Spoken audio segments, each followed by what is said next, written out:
Hello friends, welcome back to my channel. সবাইকে অনেক অনেক শুভেচ্ছা জানাই আমার গার্ডেন চ্যানেলের পক্ষ থেকে। আশা করি সবাই ভালো আছেন। চলে আসলাম বিকালবেলা ছাদ দেখতে, ছাদে জল দিতে। এই যে দেখুন আমার গাছগুলো খুব সুন্দর গ্রোথ হয়েছে।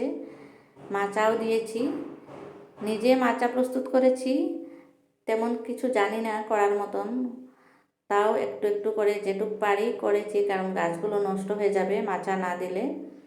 করলা গাছ হয়েছে খুব সুন্দর, চিচিঙ্গা গাছ হয়েছে। করলা গাছে এই যে দেখতে পাচ্ছেন ফুল এসেছে, একটা দুটো করলাও এসেছে।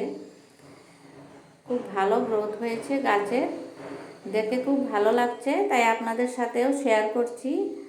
এই যে দেখুন প্রায় প্রত্যেকটা গাছ মাচার উপরে চলে গেছে। চিচিঙ্গা গাছ হয়েছে, এই যে চলে এসেছে মাচার উপরে। খুব ভালো গ্রোথ হচ্ছে গাছের। এখন আর এই সময়টায় কিছু খাদ্য আমি দেই না। খাদ্য দেওয়ার সময় যখন আসবে ফল ধরার সময় তখন কিছু কিছু দিব খোল জল। আর এদিকে রয়েছে লঙ্কা গাছ। লঙ্কা গাছের অবস্থা ভালোই, লঙ্কা অনেক তোলা হয়েছে। আর ছাদে আসলে তো জানেন কিছু না কিছু চোখে পড়ে যায়। লঙ্কা গাছে দু একটা লঙ্কাও লাল লাল হয়ে গেছে, তাই আমি ছেড়ে নিচ্ছি।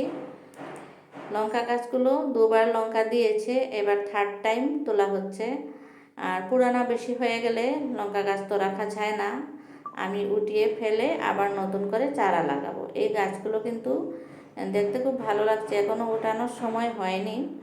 এই যে দেখুন আমার হাতে 5-6টা লঙ্কা পেয়ে গেলাম।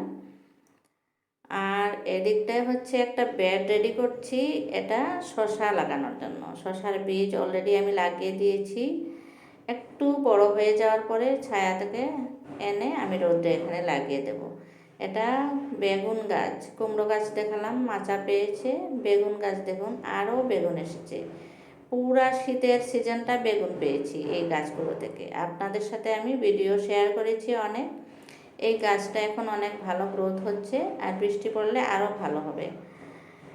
এভাবে করে আপনারাও করতে পারেন ছাদে। আর আমি যেভাবে মাছের বাক্সে করেছি, এই জিনিসটাতে করলে কিন্তু গাছের গ্রোথ খুব ভালো হয়, খুব সুন্দর হয়। এই যে আমি দূরে থেকে দেখাচ্ছি আমার গাছগুলো, দেখুন কত ভালো লাগছে। সবাই ভালো থাকুন, সুস্থ থাকুন।